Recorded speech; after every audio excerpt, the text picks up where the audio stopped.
Sugar factory ఏదైతే ఉందో sugar ఫ్యాక్టరీని ఈరోజు జరుగుతున్నటువంటి ఏదైతే బడ్జెట్ సమావేశం ఉందో బడ్జెట్ సమావేశంలోని చర్చించి కోవాడ షుగర్ ఫ్యాక్టరీకి ఆధునీకరణ కోసం నిధులు కేటాయించి షుగర్ ఫ్యాక్టరీని ఆదుకోవాలని చెప్పేసి సిపిఎం పార్టీగా మేము ప్రభుత్వాన్ని అధికారులు డిమాండ్ చేస్తూ ఉన్నాం. కోవాడ షుగర్ ఫ్యాక్టరీ అనేటువంటిది ఆ రోజు ఎన్నికల హామీల్లోని సీఎం రమేష్ కానీ కూటమి ప్రభుత్వం కానీ కోవాడ షుగర్ ఫ్యాక్టరీని పూర్తిగా మేము ఆదుకుంటాం, దీనికి ఆధునీకరిస్తామని చెప్పేసి ఆ రోజు హామీ ఇచ్చి ఎన్నికల్లో ఓట్లు వేయించుకోవడం అటువంటి జరిగింది. ఈరోజు షుగర్ ఫ్యాక్టరీ పరిస్థితి చూస్తే చాలా అగమ్య గోచరంగా ఈరోజు కనిపిస్తూ ఉంది. రైతులు రోజు రోడ్డెక్కి మా చెరుకు వేసుకోండి అని చెప్పేసి చెప్పుకునేటువంటి పరిస్థితికి ఈరోజు రైతులు వచ్చారు. ఆ విధమైనటువంటి పరిస్థితి ఈరోజు కనిపిస్తూ ఉంది.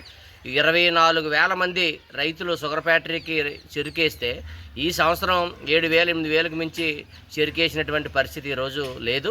రైతులు చెరుకు సాగు అనేటువంటిది తగ్గిపోయింది. గత సంవత్సరం ఇచ్చినటువంటి డబ్బులే సక్రమంగా ఇచ్చేటువంటి పరిస్థితి లేదు. ఈ సంవత్సరం చెరుకేస్తే డబ్బులు ఇస్తారా ఎవరనేటువంటి పరిస్థితి కూడా కనిపిస్తుంది. కూటమి నాయకులే నిన్నటి వరకు ఈ షుగర్ ఫ్యాక్టరీ యాజమాన్యం మీద ఆందోళన చేసి ధర్నాలు చేసి చెరుకు ఫ్యాక్టరీ రైతులు ఆదుకోండి, డబ్బులు చెల్లించండి, కార్మికులు బకాయిలు చెల్లించండి అని చెప్పేసి మొసల కన్నీరు కార్చినటువంటి పరిస్థితి మేము చూసాం. ఇప్పుడేమో షుగర్ ఫ్యాక్టరీ ఏమో ఆధునీకరించండి, నిధులు కేటాయించండి అని చెప్పేసానంటే వాళ్ళే ధర్నాలు చేసి వాళ్ళే ఆందోళన చేసి వాళ్ళ గవర్నమెంట్ మీద వాళ్ళే నిరసన తెలియజేయటువంటిది అత్యంత దుర్మార్గం, హాస్యాస్పదమైనటువంటి విషయం. అందుకని షుగర్ ఫ్యాక్టరీ అనేటువంటి తెరిపించకపోతే ఈ 8 మండలాల్లోని 2 నియోజకవర్గాలకు సంబంధించినటువంటి రైతులు తీవ్రమైనటువంటి నష్టపోతారు. ఇప్పటికే చెరుకు సాగు అనేటువంటి తగ్గిపోయింది. అందుకని వెంటనే షుగర్ ఫ్యాక్టరీని ఆధునీకరించాలి. ఇప్పుడు ప్రభుత్వం చూస్తే ఎండీ మీద తోసేటువంటి పరిస్థితి రోజు కనిపిస్తూ ఉంది. ఎండీఏ సక్రమంగా వ్యవహరించట్లేదు. వాస్తవంగా చూస్తే షుగర్ ఫ్యాక్టరీ అకౌంట్లో ₹1,00,000 కూడా ఈరోజు ఉండే పరిస్థితి లేదు.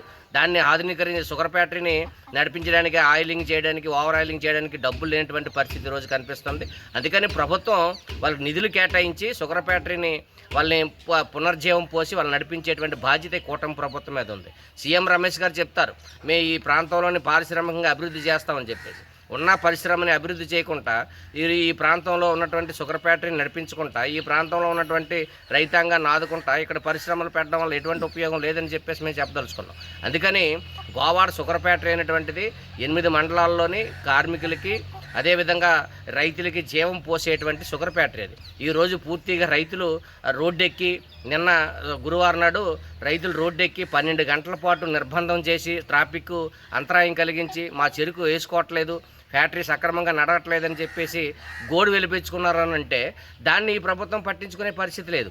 అసెంబ్లీలో కూర్చొని ఎమ్మెల్యేలు ఏం చేస్తున్నారని చెప్పేసి అడుగుతాను. అసెంబ్లీలో ఈరోజు సమావేశాలు జరుగుతూ ఉన్నాయి కాబట్టి అసెంబ్లీ సమావేశాల్లోని షుగర్ ఫ్యాక్టరీ సమస్యలపైన ఆధునీకరించడానికి కావాల్సినటువంటి నిధులపైన చర్చించి ఇక్కడ ఉన్నటువంటి రైతాంగాన్ని ఆదుకోండి. ఆ విధంగా ఆదుకోవడం ద్వారా మీ ప్రభుత్వానికి కూటమి ప్రభుత్వానికి మనుగడ ఉంటుంది. కాబట్టి జరుగుతున్నటువంటి అసెంబ్లీ సమావేశాల్లోని ఈ 2 నియోజకవర్గాలకు సంబంధించిన ఎమ్మెల్యేలు ప్రత్యేకించి చర్చించి షుగర్ ఫ్యాక్టరీ ఆధునీకరణకు బడ్జెట్లో నిధులు కేటాయించి షుగర్ ఫ్యాక్టరీని పూర్వవైభవం తీసుకొచ్చి నడిపించాలని చెప్పేసి మేము కోరుతా ఉన్నాం. ఆ విధంగా చేయకపోతే రానున్న రోజుల్లోని మీకు మనుగడ ఉండదు. కాబట్టి 2 నియోజకవర్గాల్లోని రానున్న రోజుల్లో తీవ్రమైనటువంటి నష్టం కూటమి ప్రభుత్వానికి జరుగుతుంది. కాబట్టి ఆ విధంగా చేయాలని చెప్పేసి కోరుతున్నాం. అక్కడ జనసేన కూటమి నాయకులు భాగస్వాములు పిఎస్ఎన్ రాజు గారు ఉన్నారు. ఆయన రోజు ఆందోళన ధర్నాలు చేస్తూ ఉంటారు.